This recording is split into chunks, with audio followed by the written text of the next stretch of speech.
Aloha and welcome to Think Tech Hawaii TV, where we focus on global issues with a local impact. We're excited today as part of the Think Tech series here to focus on today's show, which is Ehana Kako, meaning Let's Work Together. We have a special guest here in the studio, but first I'm your host, Tim Lussier, Executive Director at Grassroots Institute of Hawaii, a public policy think tank which promotes limited accountable government, free markets, and individual liberty. Here in the studio today joining me is Bob Borek, who is the chair of Hawaii's Employer Support of the Guard and Reserve. Welcome, Bob. Thanks for coming to the show. Thank you.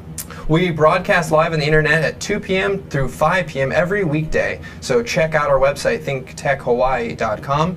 Our shows are streamed also on ustream.tv and Spreaker.com if you'd like other opportunities to listen in. And if you want the links to all of our live streams or previous broadcasts, join thinktechhawaii.com for all your links right there.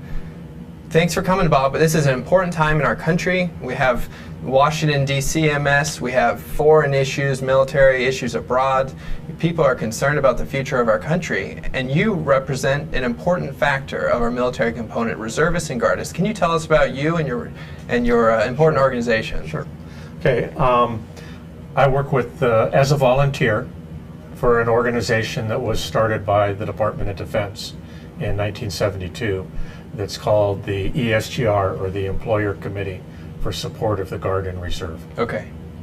And tell us more. How did that get founded, and what are the areas that you work in? Okay, the committee itself was started back, or authorized by Congress in 1972, at the time when we went to the all-volunteer Army after Vietnam, and they wanted to look at some way other than the draft to work with the military. And they knew that they needed guardsmen and reservists to supplement the active forces, primarily to save a lot of money at that point. But they also realized at the same time that this would be stress on the employers, because if you have young men and women that are working regular daytime jobs in the community and you start pulling them out to deploy them, like we've seen in Iraq and Afghanistan over the last 10 or 11 years, that you're going to get some pushback from the employers. So what they did is they created an act called USERRA, which is the Uniformed Services Employment and Reemployment Act, which basically says that you can't discriminate against a guardsman or a reservist because he is serving on active duty or in the Guard and Reserve.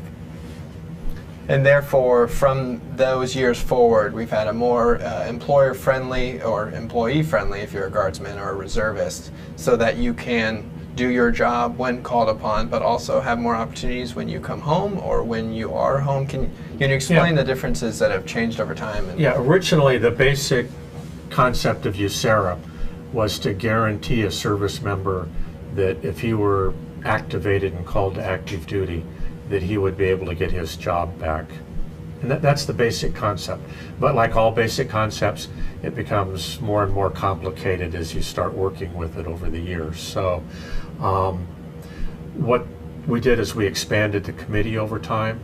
The ESGR itself actually became an agency under the Assistant Secretary of Defense for Reserve Affairs in the Manpower Division. So in the time that I've been with the committee since the early 80s, the number of active duty people back in Washington, D.C. has grown from an office of about 6 to an office of about 30. And here locally, it was purely a volunteer organization when I started. And now we have about 40 volunteers, plus we have 3 full-time contractors who are contracted through various departments of the federal government to give us day-to-day support in carrying out our volunteer duties. So the expansion of roles and responsibilities have increased in your organization because of the needs of the reservists and the guards have increased? Yeah, I think because the Guard and Reserve members are being used much more now, there's a lot more room for, I guess we call it friction, between families and the guardsmen and reservists and the employers and the guardsmen and reservists and the services themselves. Because we live in a society that places a lot of value on commitment. And commitment usually means exclusivity. You focus on one job that you have and that's what you do. But when we take a young man and we ask him to serve as a member of the National Guard or as a reservist in the, whether it's the Army or the Navy or the Marine Corps or the Air Force, I'll get them all in here. There you go. Or the Coast Guard. That's right. There we go. So when we ask him to make that commitment, then that's going to pull some of his time away from his family. It's going to pull time away from his employer, and it's going to make him chafe at the bit a little bit when he's called upon to do a lot of these things. So the purpose of the committee and the ESGR itself is to give guardsmen and reservists kind of a place they can go to that's going to help them and give them backing and selecting how they're going to deal with these different issues, essentially. Deal with the many interesting and probably many hurdles to deal with being a part-time soldier or full-time soldier, and then having a career to deal with. Your card states that your organization is a Department of Defense agency that seeks to promote a culture in which American employers support and value the military service of their employees. We recognize, your card states, outstanding support, increasing awareness of the law, and resolve conflicts through mediation. Can you tell us more about that purpose? Yeah, the purpose, it's called the Employers Committee. So the idea was to go out in the community and find a number of employers and get them to spread the word to other employers, to guardsmen and reservists, and even to some extent to the military commanders. So the organization originally had basically three kind of subcommittees, we could call them. So one of the things we did was what's called employer outreach. So we have a number of volunteers that they've been trained in going out and briefing employers on how USERRA works and what their responsibilities are under the law.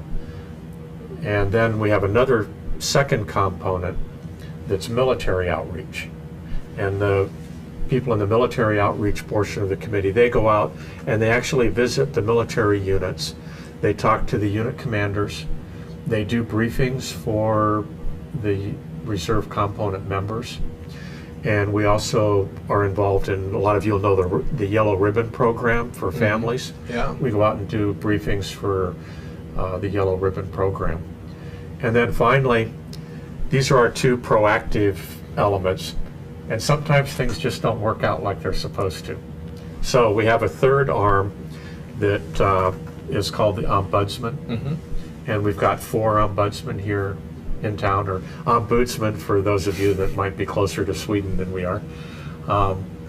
They've been trained in the finer points of USERRA, and a serviceman that's having a problem with his employer can call an 800 number in Washington, D.C., and he'll be assigned a caseworker basically here. And our caseworkers then will contact the serviceman, contact the employer, and try to mediate resolution of the conflict between the two of them. What are the most often issues that employees face? When is it because they deploy, they maybe lose benefits or the salary? Is it kind of a mixture of these?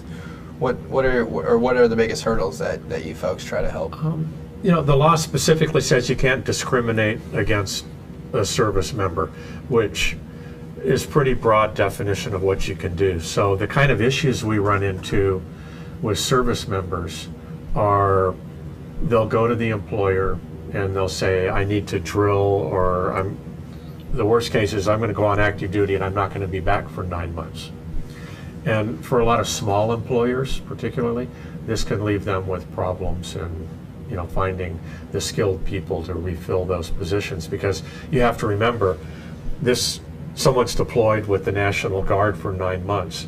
When they come back, they get their job back, which means the person that's filling in for them doesn't have a job at that point. So we deal with these type of issues. You know, frankly, USERRA is very specific. It's kind of a non-negotiable thing. The service member, he gets his job back when he comes back. So a lot of this is educating employers so they know how to deal with it. There's a lot of anecdotal things I can tell you about things that have happened here in Hawaii. Please do. Some local examples are always specifics nice. that have come up. Yeah. A lot of organizations, the way they assign work hours is by your seniority. Sure. But guardsmen and reservists tend to drill on the weekends. So senior people that are accustomed to getting the regular 9 to 5 work assignments sometimes find themselves having to work on Saturday or Sunday because there's not enough staffing, and there's young guardsmen or reservists that's getting Saturday and Sunday off because he needs to drill. Usually the employer, you know, at the highest levels and in the HR department, they understand and they realize. Where we get a little bit more friction is sometimes at the supervisor level and the shift manager level, where they don't understand that there really is a law that says this man can or woman can go and drill and do those things. So sometimes the friction's not with the employer per se, it's just with the shift manager, the supervisor at the level that is seeing the service member face to face.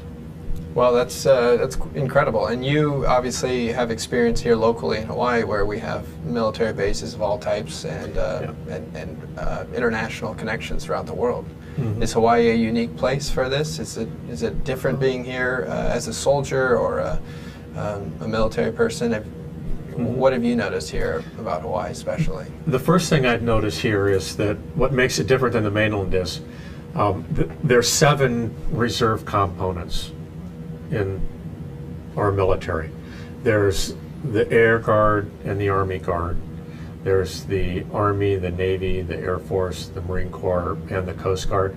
We've got all 7 of them here. So, you know, most places on the mainland, you would be in a community this size that it may have an Air Force base and an Army base, or it may have a Navy base. And you don't find the wide variety of reservists and guardsmen going in so many different directions. That's one thing. The other thing that I'm really proud of here in Hawaii is that we have a really strong military culture here. There's a chairman like me in every state and Guam, and some of them, they don't have communities that support the Guard and Reserve like we do here. You know, we have our people from, you know, the 100th Battalion, and you know, that we have this tradition of serving in the Guard and Reserve as citizen soldiers that's pretty much permeated our whole community. So that makes it a lot easier, frankly, to work here. Probably the third aspect is that we have a lot of the major commands here. So, you know, by having Pacific Air Forces here and, you know, the Navy here, these are major commands that all have flag officers, that these are the people that are setting policy. So the commanders that we deal with on a daily basis, they're usually getting the word directly without a lot of intermediation about their responsibilities for supporting the, following USARA and supporting the Guard and Reserve. So it's a great place to be. It's Hawaii. It is a great place to be. Often cited by unfortunately gruntled business owners who say it's a hard place to do business, but thankfully there are safeguards, there is support groups like yours, so that our soldiers and our heroes will have the resources they need so that they can retain and keep those jobs as necessary. Yep. We're going to be taking a break right now, so thanks for watching Think Tech Hawaii. Ehana Kako is the program you're watching. We're here with Bob Borek, talking about Army Reservists and National Guards folks and how they can successfully keep and earn their jobs and help our economy grow together. So thanks for watching here. We'll be right back.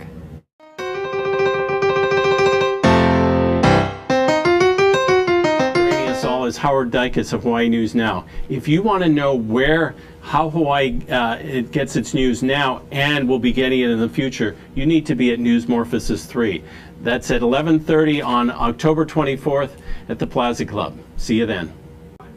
Hi, I'm Steve Petranek. Good evening. We're delighted that you've come to us today. We are here for Think Tech Hawaii. Important issues, important people, people who talk too much. It's all right. You haven't got anything else to do.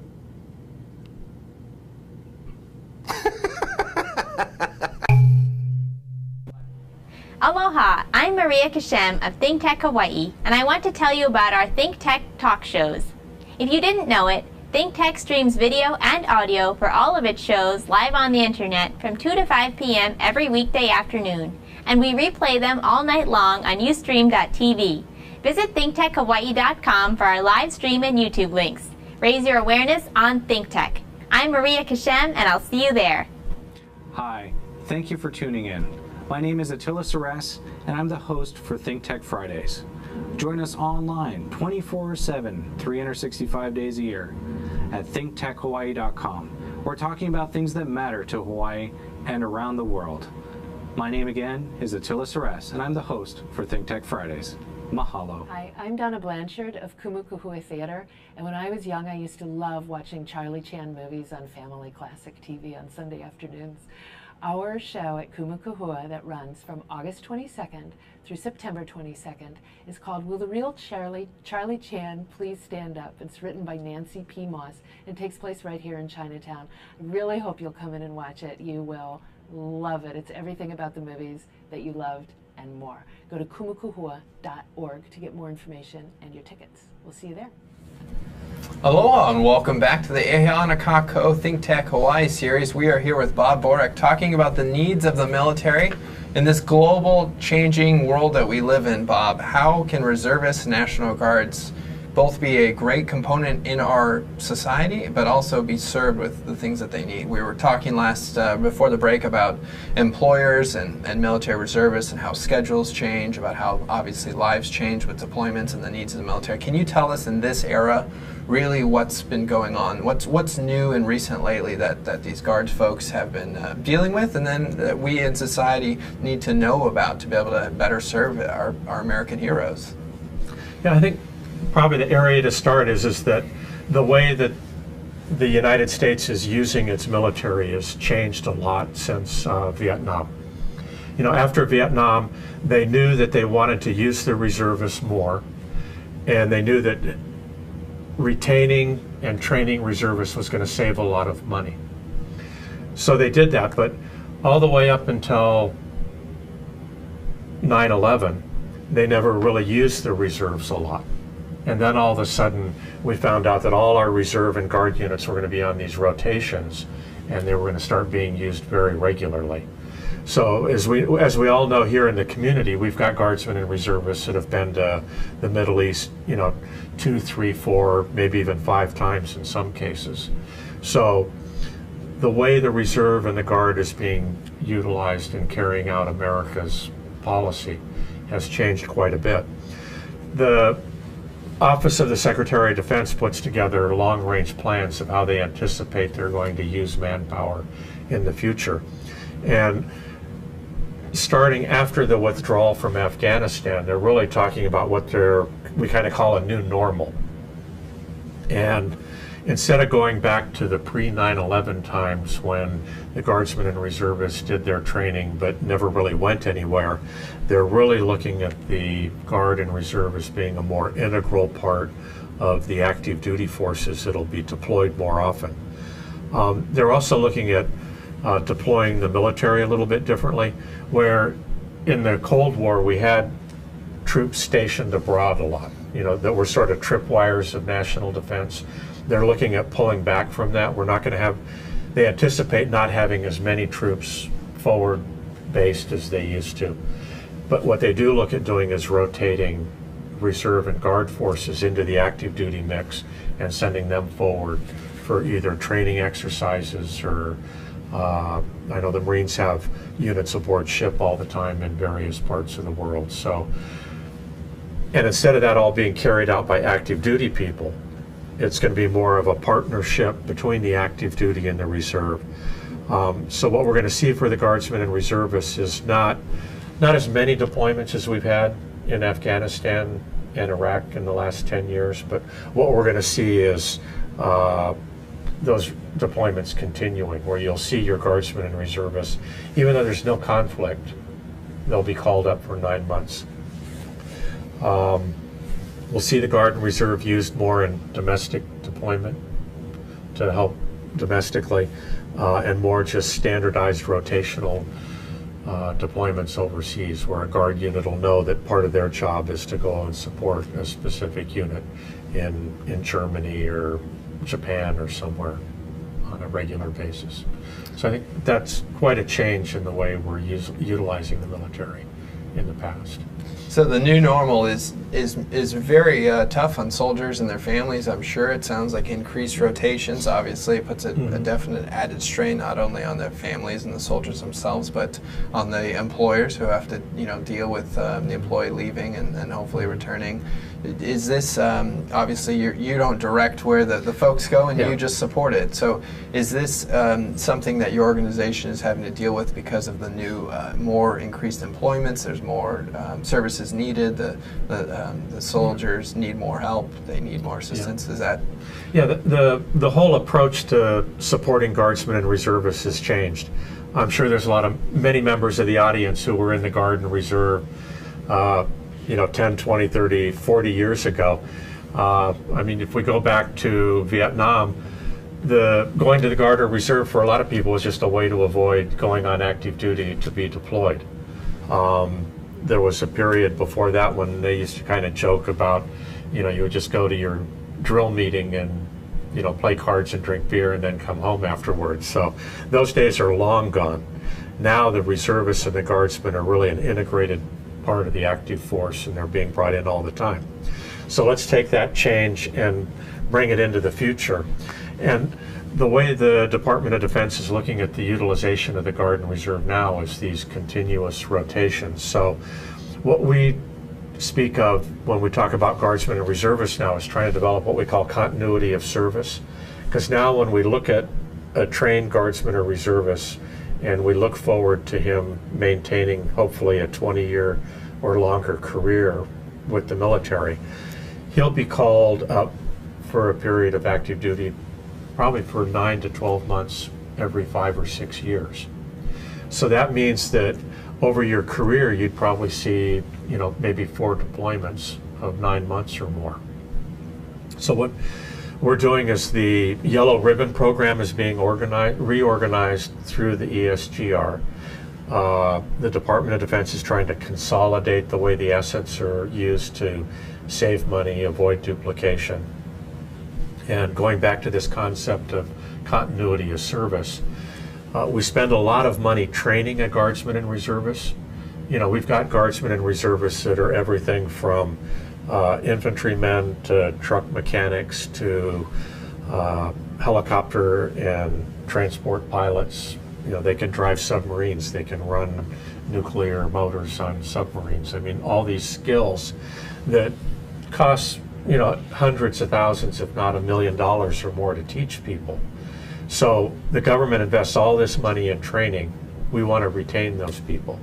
And as I mentioned earlier, you get this conflict between the family, the demands of the Guard and Reserve, and the employer that wants a good trained person there all the time. So the concept of continuity of service then is that through the ESGR, the Yellow Ribbon program, we now have an employment initiative where we actually actively help guardsmen and reservists find jobs if their job isn't here when they come back, or maybe they didn't have a job when they were called up. So we try to find them a job.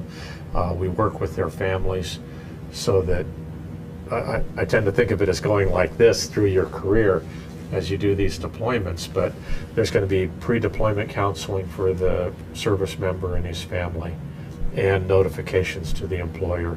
Then he's going to do his 9 to 12 months of service, active duty, and then he's going to have to be reintegrated into the community.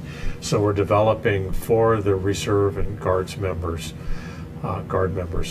all the services and things that they need to be able to be a productive member of the community and to get all this friction out of the way.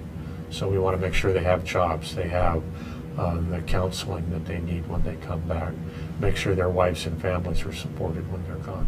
And that's really getting down to the core of it at the basic human level is supporting their basic human needs, right? If they're putting their life on the line, if they're putting their mental and professional career towards a purpose, which is serving our country's needs in its military aspects or National Guard aspects, this is the least we can do, right? The least we can do is the best practices of counseling, the best practices of job placement or job assistance because they've been taken away from that location and coming back. And obviously the unemployment rate for veterans, I understand, is too high. Obviously, it's something that we need to work on continually and always improve to decrease it so that our heroes, are hired, which is a program that I think you're involved in. Is it called Hire Heroes Hawaii? Hawaii Hires Heroes. Hawaii Hires Heroes. Yes. Thank you. Is our local program that we have here. And I have a vice chairman, that would be Ann Greenlee. Mm-hmm. And Ann Greenlee is also the DOL Vets representative over at the Federal Department of Labor. And she worked with the community and with the Adjutant General, General Wong, and the services to develop what we call H3, or Hawaii Hires Heroes, which is the program we use to contact employers and try to bring them into a regular communications network where we communicate with them not only about their responsibilities as employers of Guardsmen and Reservists, but also ways they can actively help Guardsmen and Reservists. One of the things we've focused on recently is helping Reservists and Guardsmen get jobs. So we have about 70 companies that have signed up for Hawaii Hires Heroes, and they post jobs. At the federal level, we have another program, the H2 program, or H2H, which consists of a database where employers can go into the database and they can list jobs. Guardsmen and Reservists can go into the database and they can describe the type of job they're looking for. They can describe their skill set, and the computer automatically matches up jobs with people and notifies them. You can use it on your smartphone, and you log in, and if there's a match, it'll send you a notice and actually tell you should go contact this employer. Now, we take it a step further. It's not just an online service. But we have a very capable individual here, Ed Cruikshank, who used to be in the mayor's office and worked as the mayor's advisor for Veterans Affairs, Mayor Carlisle, that is. But he's active with us now, and what he's done is he's actually gone and worked with the Adjutant General, General Wong, and we get physical lists of jobs that are available from the H3 members. And Ed will actually go out to the drilling reservists on the weekends, and with the help of General Wong and his commanders, he'll go down to the unit level and talk to the first sergeants and the sergeant majors and actually deliver lists of jobs and things for the service members. Wow, that's incredible, and that's the kind of support that we need, and that's the kind of support your organization helps promote. Well, the organization's made up of volunteers from the community. Nice. And we have these concepts and ideas and laws that try to enforce them and make them work. But what really makes our community work is caring individuals that'll take their own time to go out and get involved in these issues and spend time either talking to Guardsmen and Reservists, talking to employers, or resolving differences between them. And how can people get involved? Why don't you go ahead and tell the viewers ways that people can get involved before we take a break? Yeah, I would say the easiest way to do that is just Google ESGR. It'll take you to our national site, and on the national site it has, on the menu bar, it'll say volunteers. Click on volunteers. If you're a service member, click on service member. If you're an employer, click on employer, and what it'll do is it'll lead you to the section of the site that gives you the information that's appropriate to what you're looking for at that time. Great. We're here at Think Tech Hawaii. This is the E Hanakako, sponsored by Grassroots Institute of Hawaii. I'm Tim Lussier, the Executive Director. Thank you for watching so far. We're going to take a break and then talk about some actually more personal stories. I'm going to mention a special friend I have who many of you may know, and a great story. So we'll be back right after this short break to talk more about Guardsmen. Thank you.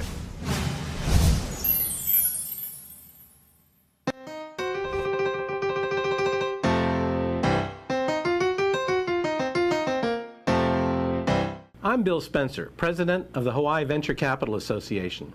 We do monthly luncheon programs with Think Tech about things that matter to Hawaii entrepreneurs, investors, and business service providers. So join us on the fourth Thursday of every month at the Plaza Club. For information about upcoming events or to join our mailing list, visit hvca.org. See you there.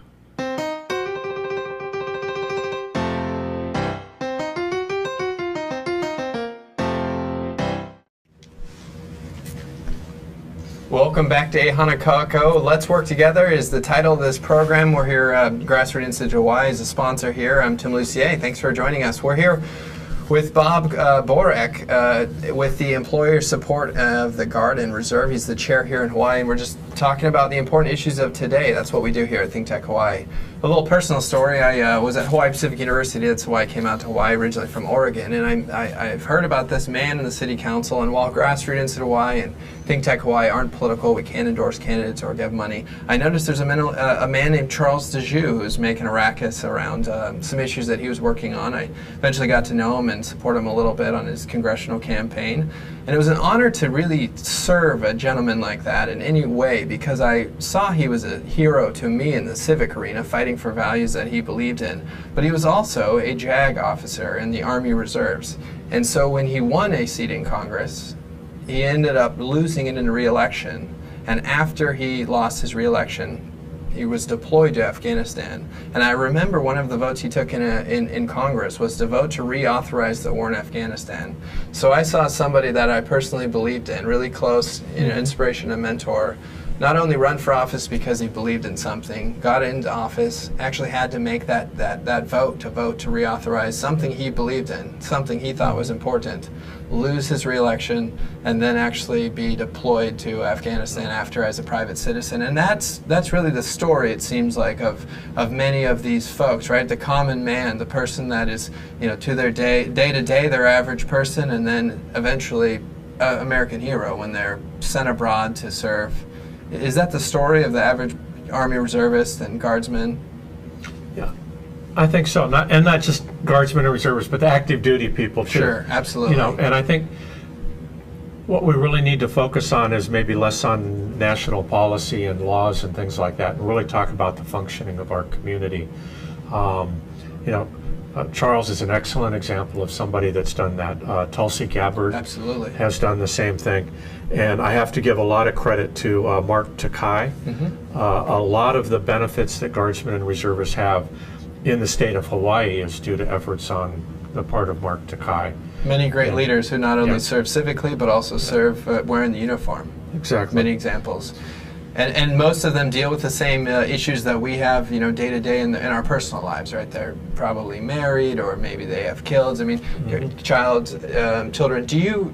Do you have a typical example of who these people are that we're talking about? I mean, are they mainly from Hawaii that are stationed here that you're serving? Are they average middle age?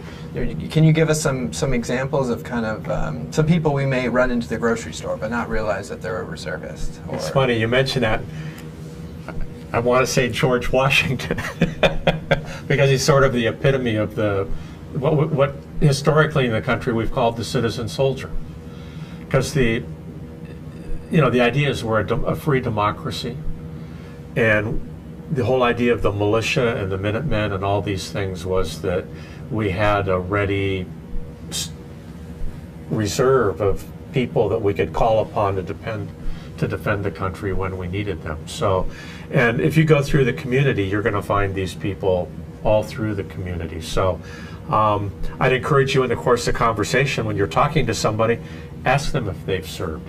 And a lot of times, because I do it, and I'll find the CEO of a major company somewhere, and he's never mentioned it, but he'd say, "Oh yeah, I was a sergeant, in the infantry in Vietnam, or I was a lieutenant in the first Gulf War," and they're just everywhere throughout our culture here. Again, we have to go back to the Second World War. We've got the people that served.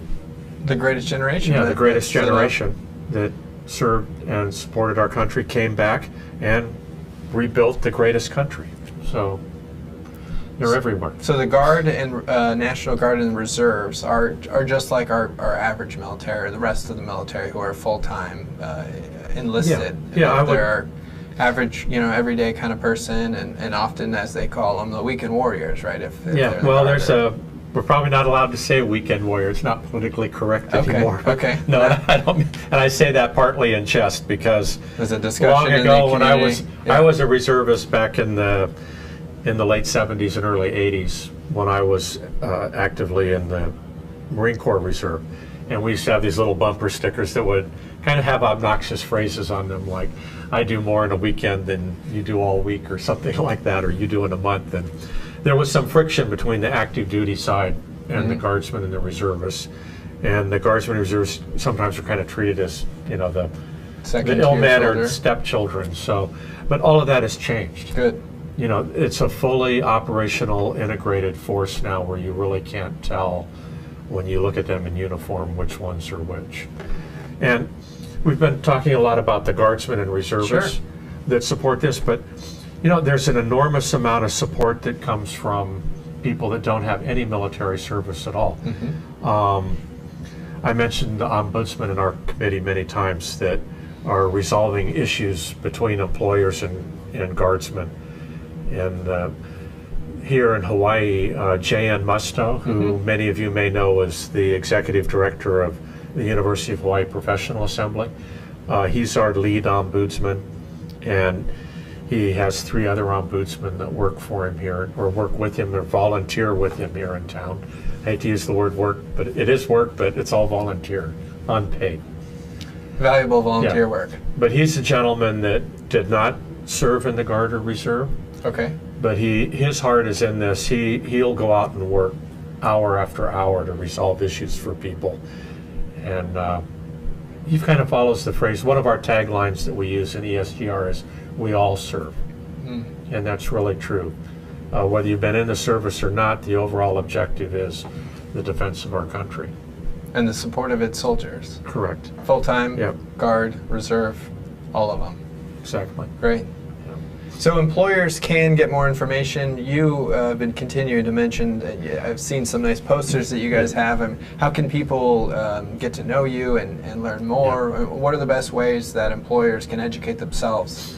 Okay, I'd say the single best way, I should have mentioned this earlier, is you want to go to www.esgr.mil and then just look at the website there, and it's self-explanatory. It'll lead you to information whether you're an employer, whether you're interested in volunteering, or whether you're a service member that needs help.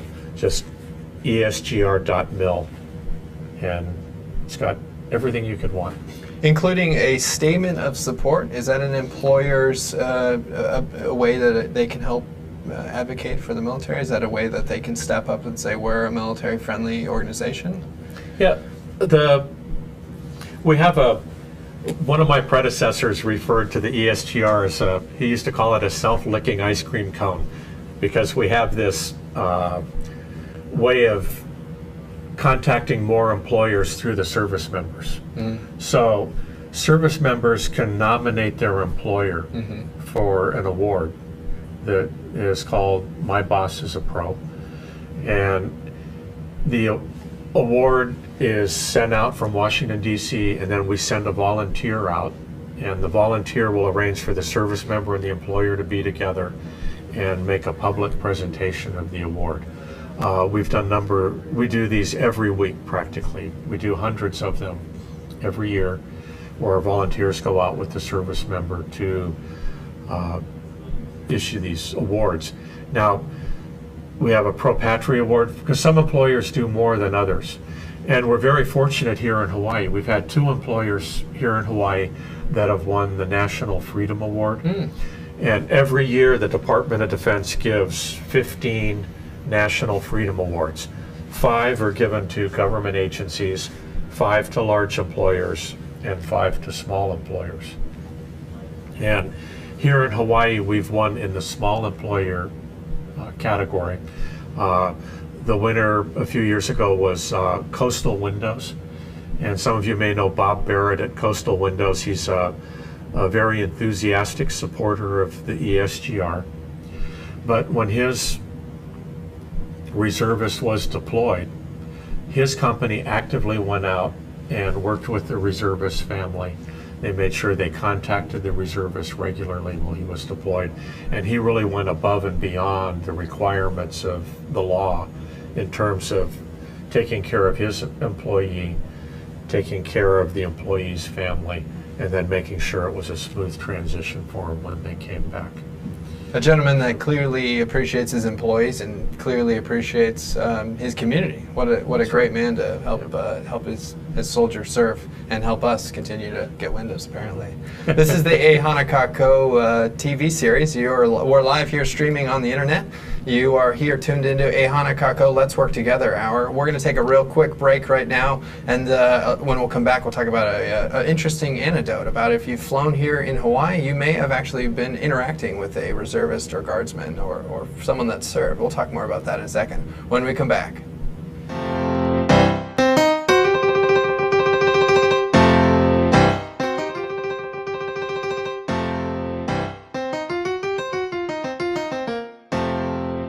I'm Bill Spencer, President of the Hawaii Venture Capital Association.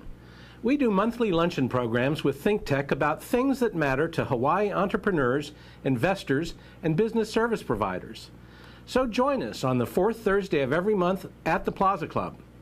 For information about upcoming events or to join our mailing list, visit hvca.org. See you there.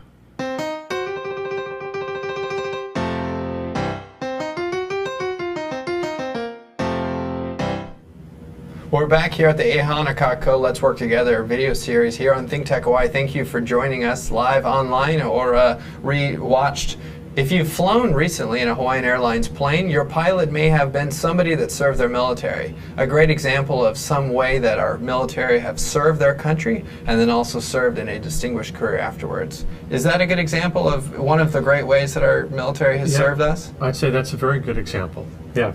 Good. Plus, if you've ridden on a bus, there's a good chance the mechanic that worked on the bus or drives the bus was a reservist or is a reservist. Highly trained or on those guardsman. machines and or tanks. Exactly. If they did that in their previous career.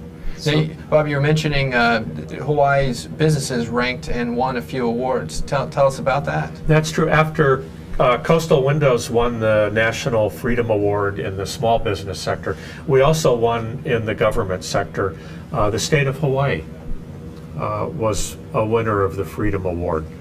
And again, I'd have to say largely through the efforts of Mark Takai.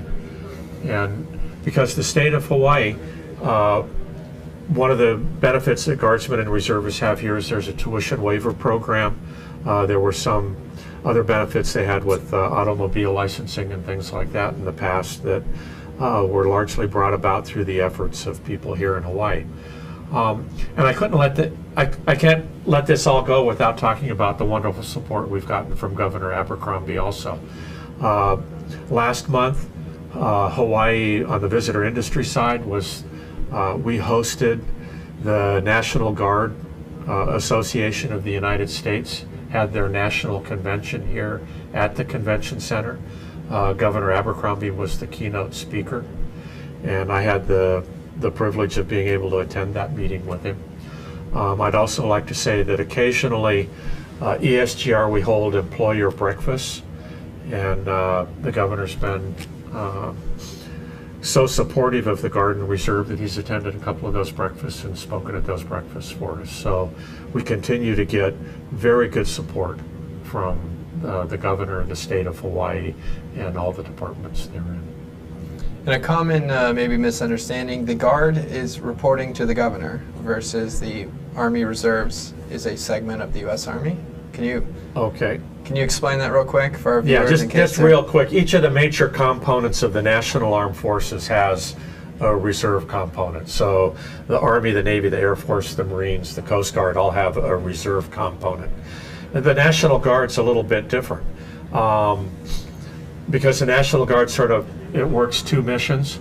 The National Guard does belong to the governor, and the governor can deploy the National Guard for civil defense missions and things like that. But at the same time, a lot of the funding for that comes from the federal government. So the National Guard really can kind of go, they can be sent on a mission at the federal level, or they can be used on a mission by the governor. And either way, you're there to help them make sure. Yes, either way, the ESGR and volunteers in the ESGR are there to help make sure that guardsmen and reservists get jobs when they come back from deployment, that they're not discriminated against. And if they don't have a job, we're going to help them find a job. Great. Well, is there anything else that we needed to know about? I mean, I see these interesting panels you have right here. Are the Guard currently deployed throughout the world? I mean, we have bases all over. Is it a is that something that changes the way that their deployments, the length or the duration, based on where they are deployed throughout the world? Yeah, you know, here in Hawaii, what catches the news is when one of the major units deploys to Afghanistan. But we have guardsmen and reservists all over the world, literally. We have guardsmen and reservists that will go to Europe. They go to Africa. They go to South America. They go to Asia, and I've been out to Korea. We've got we've got Army reservists that are connected to commands here, that are reservists, that are actually doing their reserve duty in Korea or in Japan. We're connected with units in American Samoa, and we've sent volunteers down to American Samoa. So all these places, when there's an exercise, remember, we've got reservists and guardsmen that have very specific skills. You might have people that are in intelligence, radio communications, satellite communications, or that have a specific skill. They aren't necessarily deployed as a unit. They might be sent off one or two at a time to go somewhere to be part of a specific training exercise. There might be a gap in a regular active duty billet that isn't being filled because they don't have enough people to fill it. They'll call up a guardsman or reservist, activate him, send him to Europe, send him to South America, send him to Africa to fill in for a specific period of time. Wow. And can you go through, I don't want to demand that you know the history of our Guard deployments, but the recent ones, I mean, what specifically would people remember about our Guard deployments, or who we have on bases here locally? Yeah, I think, as I mentioned, usually you're going to remember what you see in the paper. We know we've sent people to Iraq. We know we've sent people to Afghanistan, but we have also, sent people to Europe and other places, people to the mainland. Frankly, a lot of them just do their active duty right up here at Camp Smith. So ask your friends and neighbors. You've got guardsmen and reservists in your neighborhood that either are serving now or have served in the past. There's about 10,000 guardsmen and reservists here in Hawaii. That's about 1% of the population that are actually serving right now. When you go back and look at all the ones that have served and are working in the community, there's thousands and thousands more. So ask your friends and neighbors what their experience has been, whether it was positive or not. And if you're really interested, go log in to esgr.mil. We can use additional volunteers. Nice. And just wanted to thank you. This has been fascinating. We mentioned earlier about how your generation had the choice of joining, and one of the options apparently was the lighter option. And, my generation wasn't forced with a draft. So, I think it's important for these kind of interviews to be shared with folks like me of my age, so that we can appreciate the service that our volunteer military has and the sacrifices that they make. So I think this is an extremely important topic, and I'm honored to have you here. This has been a very good discussion, and so. Okay, well, thank you, Tim. It's been very enjoyable. Yeah, with just a few more minutes just to wrap up, but I'm just trying to think, since we're talking about personal examples, now I'm trying to think of going over and who I know currently. I have a friend, Dylan in Hilo. He's currently with the Army Reserve. I saw he did a couple stints on the mainland, saw some photos of some things that they were building. It looked like quite the adventure, he said, in somewhere in the Midwest. He wasn't enjoying the heat. It wasn't a good time of year, I guess, to be there, especially to leave Hilo. Hilo boy. But, being on Oahu here in Honolulu, it's an amazing place. There are diverse cultures and people from all around the world. Me attending Hawaii Pacific University and serving as student body president, it was both an honor and a privilege to know so many folks who were, serving for many many different reasons, and a lot of them found themselves, many of them happy in Hawaii, being deployed here, but many of them obviously pre-deployment to Afghanistan. I've had a couple of friends even from Oregon that I knew that joined the Army and ended up at Schofield, and then we obviously served some deployments there. So it's been a very good experience for me as a young person to be able to experience the true value of many of these people serving. So it's an honor to know you, and appreciate all you've done, and I'm glad the viewers could hear more about what you do, and so we can help, all of those that serve. They potentially give all, their entire life, and obviously they sacrifice their lives while they're away from home. That's true. And doing so much. So here at Ehanakako Hawaii, Think Tech Hawaii, we are here happy to discuss today's issues, the important issues of today. I'm Tim Lussier, Executive Director of Grassroots Institute of Hawaii, a nonprofit public policy institute promoting limited accountability of government, free markets, and individual liberty. And today I'm honored to have Bob Borek here, Chair of the Employer Support of the Guard Reserve here in Hawaii. So thank you so much, Bob. Well, it's been a pleasure. It's been a pleasure. And keep serving. Thank you. I will. Thank you.